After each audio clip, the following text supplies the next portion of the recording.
करवा चौथ पर रसोई मर्दों के नाम। अलार्म भी बज गया। ऐसा लग रहा है जैसे अभी तो सोई थी। आंख मलते हुए प्रेरणा उठती है और जैसे ही कमरे की लाइट ऑन करती है। क्या है यार, सोने भी दोगी? पहले तुम्हारा अलार्म और अब ये लाइट। सुबह 4 बजे कौन उठता है?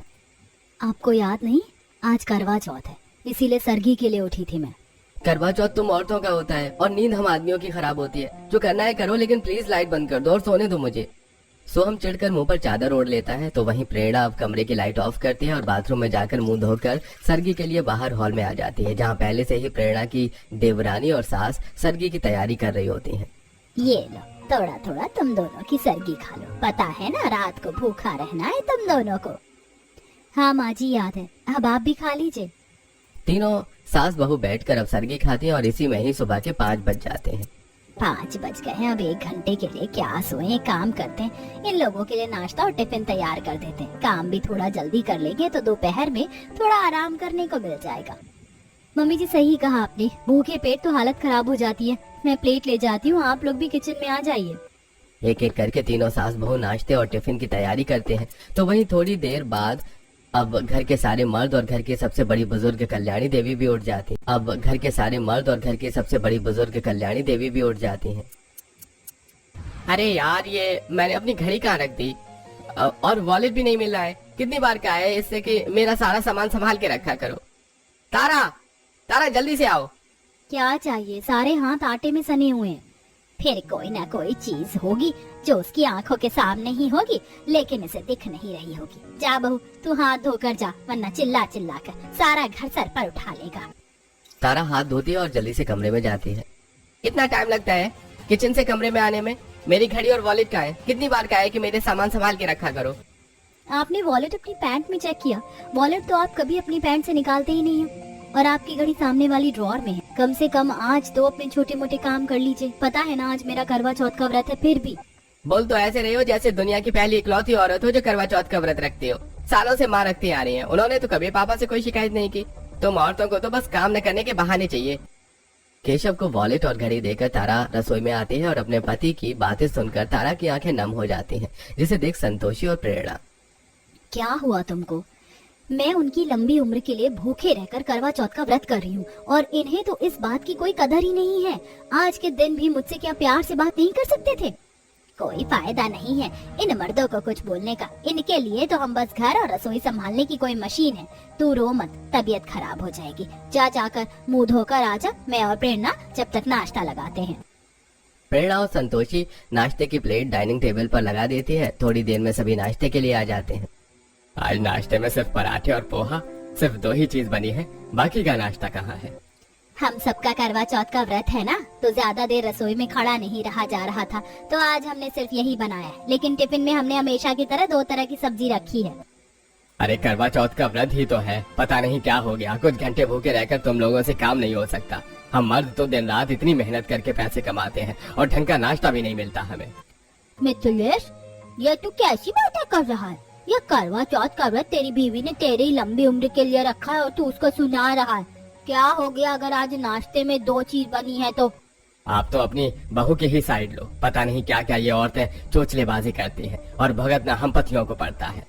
इन लोगों की बातों पर ध्यान मत देना। जैसा इनका बाप था वैसे ही ये लोग भी हैं। कोई बात नहीं माँ जी, हमें तो आदत सी हो गई। चलो बहू, आज ढेर सारा काम पड़ा है। संतोषी रसोई की सफाई में लग जाती है तो वहीं तारा घर का झाड़ू पोछा करती है और प्रेरणा कपड़े धोती है। पूरा दिन भूखा रहकर इन लोगों के लिए हम करवा चौथ का व्रत रखते हैं, लेकिन इनसे ये भी नहीं होता कि आज के दिन घर में रुककर थोड़ी हमारी मदद करवा दे। भूखे पेट काम कर करके मेरी तो जान ही निकली जा रही है। अभी तो खाना भी बनाना है और फिर तैयार होकर कथा की तैयारी भी तो करनी है। करवा चौथ के दिन भी हम औरतों को जरा भी आराम नहीं है। घर का सारा काम खत्म करके अब सभी औरतें रसोई में आती हैं और रात के करवा चौथ के खाने के लिए तरह तरह के पकवानों की तैयारी करने लगती हैं। माँ जी, मटर पनीर और मिक्स वेज की सब्जी सही रहेगी ना?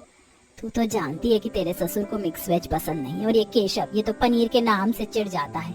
इन लोगों के लिए मशरूम की सब्जी बना देना। मैंने भी दूध से 3 तरह की पूरियों का आटा गूंथ कर रख दिया है। करवा चौथ का व्रत हमारा है, लेकिन 56 भोग इन लोगों को खाना है। कितना अच्छा होता ना कि करवा चौथ के दिन ही सही, लेकिन एक दिन तो ये घर के सभी मर्द रसोई संभालते तो हमें कितना आराम मिलता। बहू अगर घर के मर्द रसोई संभालेंगे तो उनकी इज्जत नहीं घट जाएगी। अपना कच्चा तक तो इन लोगों से ढूंढा नहीं जाता और ये लोग रसोई क्या खाक संभालेंगे।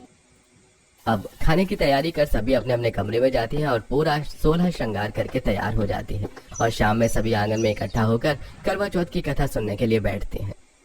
अभी कथा शुरू तो नहीं की है ना, आज आने में थोड़ी देर हो गई। अभी कहाँ शुरू की है, हम तो संगीता अनीता और उसकी बहू का इंतजार कर रहे हैं, वो लोग भी अभी तक नहीं आए। थोड़ी देर में पड़ोस में रहने वाली दोनों सास संगीता अनीता अपनी तीनों बहू के साथ करवा चौथ की कथा सुनने के लिए आ जाती हैं। अरे आज तो तुम लोगों को आने में काफी देर हो गई, पार्लर गई थी क्या तैयार होने के लिए? कहाँ संतोषी बहन, घर में ही तैयार होते हम लोग तो। वो आज कोई भी काम पर नहीं गया, घर पर ही रहकर इन्होंने जरा भी मदद नहीं करी हमारी। करवा चौथ का व्रत हमारा है, लेकिन चाय पकौड़े इन्हें खाने हैं।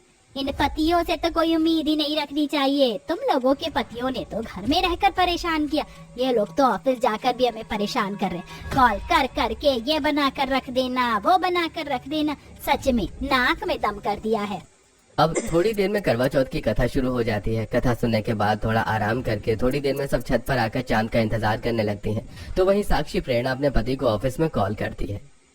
बोलो क्या हुआ? जी वो चांद निकलने वाला है, आप लोग कब तक आएंगे ऑफिस से घर? चांद निकलने वाला है तो मैं क्या करूं? फोटो देखकर खोल लेना करवा चौथ का व्रत। आज हम लोगों की मीटिंग है, आने में लेट हो जाएगा। अब बार बार कॉल करके परेशान मत करो। अरे तुम औरतों का करवा चौथ का व्रत होता है, लेकिन परेशान हम मर्दों को होना पड़ता है। ऑफिस में इतना सारा काम है, अब तुम्हारा व्रत खुलवाने के लिए मैं क्या ऑफिस का काम छोड़ कर आऊं? थोड़ी देर में करवा चौथ का चांद निकल आता है और सभी औरतें अपने पतियों और चांद को देखकर करवा चौथ का व्रत खोलती हैं। तो वहीं ये दोनों पड़ोसन की औरतें सिर्फ अपने पतियों का इंतजार करती रहती हैं। चांद को निकले 1 घंटा होने को आ गया और ये अभी तक नहीं आए। मैं तो कह रही हूँ तुम लोग उनकी तस्वीर देख कर ही खोलो करवा चौथ का व्रत। अम्मा ऐसे थोड़ी ना अच्छा लगता है, थोड़ी देर और इंतजार कर लेते हैं, क्या पता रास्ते में हो। चांद निकलने की तकरीबन 2 घंटे बाद उन सभी के पति ऑफिस से घर आते हैं, जिसे देख चलिए जल्दी से ऊपर चलिए, पता है सभी की भूख से हालत कितनी खराब हो रही है। अभी घर में ठीक से कदम भी नहीं रखा और कम से कम पानी तो पूछ लो। प्यास के मारे गला हमारा सूख रहा है और पानी इन लोगों को पीना है। संतोषी सभी को पानी दे दिया और दोनों ही पड़ोसन के पति छत पर आ जाते हैं और उनकी पत्नी छलनी पर दिया जलाकर सबसे पहले चांद को देखती, फिर पति को। अपने पतियों के हाथ से पानी का एक घूंट पीती हैं। अपनी पत्नी को पानी पिलाकर सभी पति छत से नीचे जाने लगते हैं। ये देख कल्याणी, अरे तुम लोग कहाँ जा रहे हो? तुम्हारी पत्नियों ने तुम्हारी लंबी उम्र के लिए करवा चौथ का व्रत रखा है, कम से कम मुझे कुछ खिला तो दो। अम्मा इन लोगों के हाथ नहीं है क्या खाने के लिए? जो अब खाना भी इन्हें हम खिलाएं? हमारी खुद भूख से जान निकली जा रही है। सभी पत्नियों के चेहरे पर उदासी छा जाती है और सबसे पहले अपने पतियों को खाना परोसती हैं। आज की सब्जी तो काफी बढ़िया बनी है, थोड़ी और देना। एक बात तो है पापा, तीज त्योहार के दिन घर में खाना तो बढ़िया ही बनता है, बाकी दिन भी खाना अच्छा बना लिया करो तो हम भी खुश हो जाएंगे।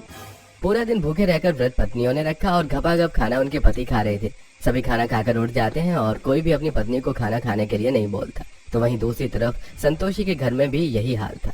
सभी औरतें उदास मन से डाइनिंग टेबल पर बैठती हैं कि तभी घर का सबसे छोटा बेटा अपनी माँ और भाभीियों को खाना परोसता है। अक्षय बेटा, ये तू क्या कर रहा है? खाना परोस रहा हूँ। अब पापा और भैया को तो इन लोगों का ख्याल है नहीं, सुबह से ये लोग भूखे हैं और जरा इन लोगों को देखो कैसे खाना खाकर अपने अपने कमरे में चले गए।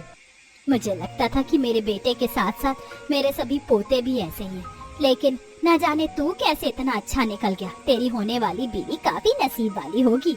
कल्याणी की बात सुनकर अक्षय शर्मा जाता है और इसी तरह 1-2 दिन गुजर जाते हैं। सिर्फ करवा चौथ का दिन ही नहीं, बाकी दिन भी उनके पतियों को